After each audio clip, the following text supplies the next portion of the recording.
Sobat Noba, PTT Harana Kaisar episode 681 sudah rilis nih. Tanpa banyak pembukaan, yuk langsung saja kita lanjutkan kisah serunya.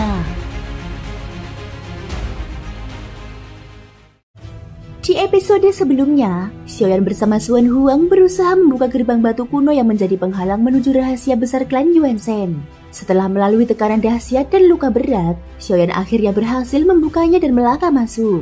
Namun di balik gerbang itu, dia tidak menemukan kejayaan klan Yuan Shen, melainkan pemandangan yang mengerikan. Ratusan tubuh para anggota klan Yuan Shen tergantung kering di tiang-tiang emas, termasuk para tetua kuat bangsa Yuan Shen di tingkat keabadian fisik Dewa Kuno. Dari penyelidikan bersama Gouyan, mereka mendapati bahwa seluruh darah dan kekuatan hidup para anggota klan Yuan Shen telah digunakan dalam formasi pemurnian iblis, formasi terlarang milik klan Ximing. Tujuan formasi itu adalah menciptakan makhluk iblis melalui pengorbanan darah murni klan Yuan Shen, dan formasi tersebut telah selesai diaktifkan. Artinya, makhluk iblis yang sangat kuat itu kini telah bebas di dunia Shanhai. Pada akhirnya, roh terakhir dari klan Yuan Shen meninggalkan pesan tragis bagi Xiaoyan, meminta agar membalaskan dendam mereka terhadap klan Ximing.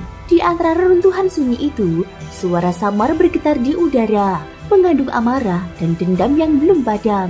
Dua kalimat penuh kebencian dan keputusasaan perlahan menghilang bersama redupnya cahaya terakhir, meninggalkan hanya kesunyian dingin yang membekukan hati.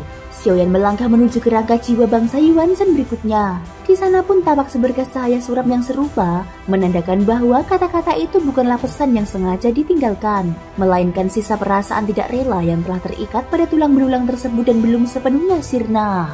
Mereka bukan manusia. Kau harus membalaskan dendam kami. Suara itu lenyap, digantikan suara lain yang lebih suram dan penuh ketakutan.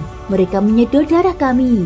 Menyatu dengan darah itu, menciptakan iblis mengerikan, begitu kuat, begitu menakutkan. Kata-kata itu bergetar lirih, menggambarkan keputusasaan yang begitu dalam. Dari ratusan kerangka bangsa Yuan Shen yang tertinggal, tidak semuanya meninggalkan keluhan semacam itu. Hanya sedikit yang masih menyimpan sisa-sisa kesadaran. Dan dari mereka, yang tersisa hanyalah penyesalan dan kebencian, tanpa informasi berarti.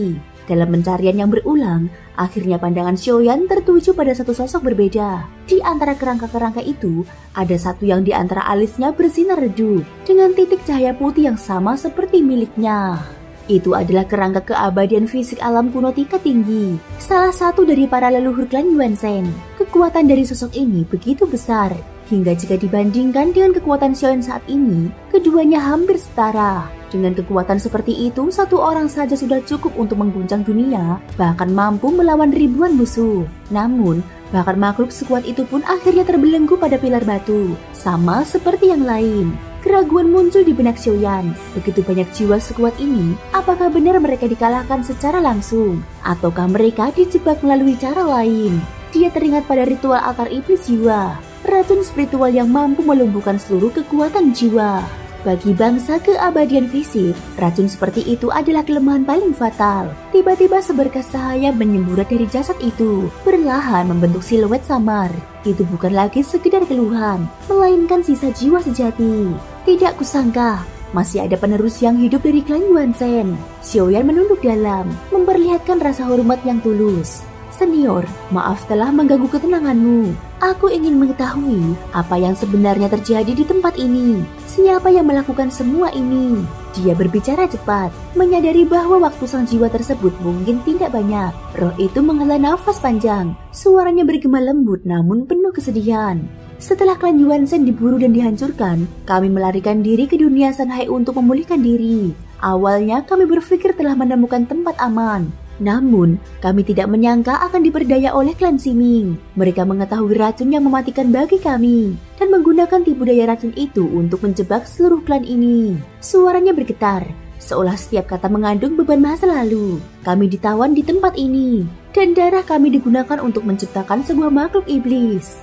Dia tumbuh dengan cepat, hingga akhirnya mengambil bentuk manusia, dan memiliki aura yang sama seperti kami, bangsa keabadian fisik Dewa Kuno. Xiaoyan mendengarkan dengan penuh keseriusan. Dia kemudian bertanya, suaranya dalam dan tegas. Lalu, seperti apa wujud klan Ximing itu? Adakah cara untuk mengenali atau melacak keberadaan mereka? Pertanyaan ini sangat penting. Berdasarkan pengetahuannya, klan Ximing adalah ras yang paling pandai menyembunyikan diri. Mereka bagaikan bayangan yang menutupi seluruh dunia Shanghai. Di permukaan, seolah-olah naga dan pinik adalah penguasa dunia ini. Namun di baliknya, ada kekuatan tersembunyi yang jauh lebih mengerikan. Jiwa dewa kuno itu menghela nafas panjang, lalu menjelaskan, mereka memiliki banyak bentuk, berbagai wujud. Dari penampilan luar, tidak mungkin dibedakan dari makhluk lain. Namun ada satu cara. Belum sempat kata-kata itu selesai, cahaya tubuhnya mulai bergetar hebat. Suaranya menjadi kabur. Xiaoyan segera menyadari sesuatu yang aneh. Tatapan jiwa itu tidak lagi mengarah kepadanya, melainkan ke arah belakangnya. Seketika itu juga, Xiaoyan berbalik. Dari balik kegelapan, muncul sosok hitam melayang dengan tenang. Di wajahnya terdapat topeng bermotif 4 mata, memancarkan aura yang kelam dan dingin. Sang misi, gumam Xiaoyan pelan, langsung mengenali sosok tersebut. Tanpa berpikir panjang, dia memutar telapak tangannya. Bendera penekan jiwa segera muncul di genggamannya. Lalu ia menghisap sisa jiwa dewa kuno ke dalamnya untuk melindunginya. Namun, kemunculan sosok bertopeng itu jelas bukan hal kebetulan. Suara yang dalam dan hampa bergema dari balik topeng. Reaksimu cukup cepat. Makhluk dari dunia sensi, kami menasihatimu untuk tidak mencampuri urusan ini. Xiaoyan menghentakkan kakinya ke tanah. Dia tidak menjawab, melainkan langsung menerjang ke depan dengan kekuatan penuh. Aku ingin tahu, makhluk seperti apa dirimu sebenarnya. Namun, sebagaimana telah diduganya, di sekelilingnya tiba-tiba muncul formasi yang rumit. Dari langit memancar rantai-rantai emas yang terjalin, menyambar ke arahnya dengan suara bergemuruh. Jadi benar, yang menjebak bangsa Yuanzhen adalah kalian, klan Ximing. Xiaoyan berpura-pura tidak mengenali identitas aslinya, berusaha menutupi pengetahuannya. Dia hendak meraih topeng di wajah lawannya, tetapi sebelum sempat menyentuh, suara dingin bergema dari balik topeng.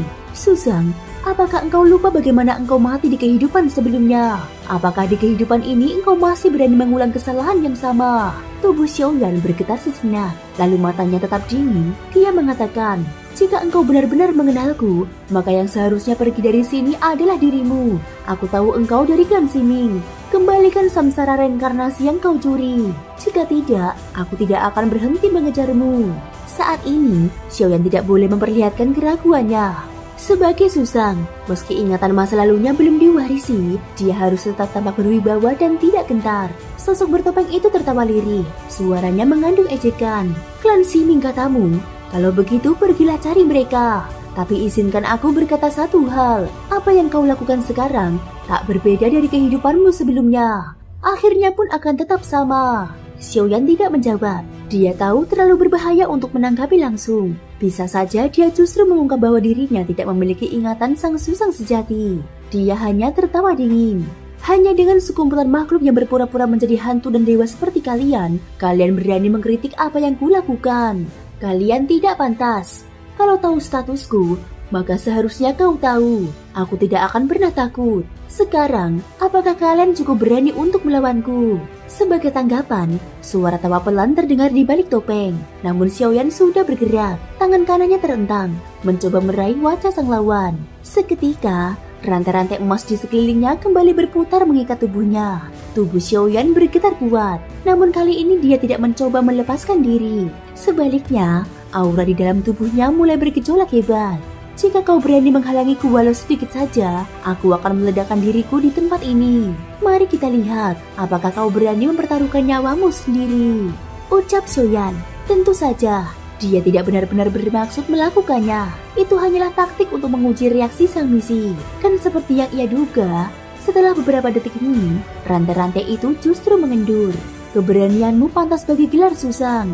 Jika itu keinginanmu, maka teruskanlah. Namun ingat, akibatnya tidak akan membuatmu menyesal, melainkan lebih buruk dari itu. Setelah kata-kata itu bergema, sosok bertopeng itu berbalik, melangkah mundur ke dalam kegelapan, dan menghilang tanpa jejak, seolah mampu melintasi ruang dengan bebas. Xiaoyan menatap hening ke arah sosok yang lenyap itu. Dahulu, kekuatan seperti milik Zhang Misi memang cukup untuk mengancamnya. Namun kini, semua itu tidak lebih dari ilusi. Topeng 4 mata dan jubah hitam itu hanya berisi sebagian kecil kekuatan dari tubuh asli sang pemilik. Pada akhirnya, itu tidak lebih dari sebuah boneka roh yang dikendalikan dari kejauhan. Dan seperti yang telah dia duga, mereka tidak berani benar-benar menyerangnya. Thank you guys sudah mendengarkan ceritaku di episode kali ini sampai akhir. Ikutin terus kelanjutan episode berikutnya ya. Terima kasih buat kalian semua yang udah subscribe, like, dan komennya. Semoga hari kalian menyenangkan. Sampai jumpa dan bye-bye.